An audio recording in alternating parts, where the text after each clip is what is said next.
They promise us a smarter home, a life of effortless automation and seamless control. But what happens behind the scenes? What makes the chaos of disconnected gadgets a beautiful symphony of technology? This is the unseen assembly of the modern home's nervous system. Every smart home starts with a brain, a robust network.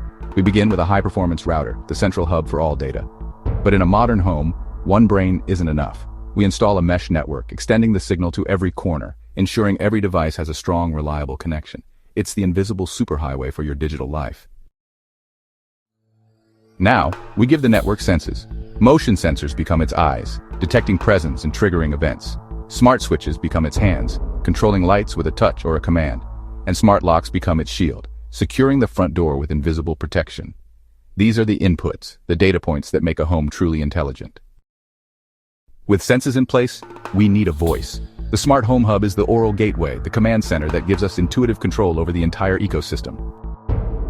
It's where the network listens and acts on our every command from anywhere in the world. It's the user interface to a smarter life. The magic of a smart home isn't in the parts, it's in the flow. It's about building routines. When the door locks, the lights turn off. When the sun sets, the blinds close. This is automation, the effortless elegance of a home that anticipates your needs, working in perfect harmony behind the scenes. This isn't just about convenience. It's about creating a living space that works with you. If you were fascinated by this intricate process, do us a favor. Hit that like button and subscribe for more unseen assemblies of engineering marvels. It helps us bring you more of this type of content. What complex system should we build next? Let us know in the comments below.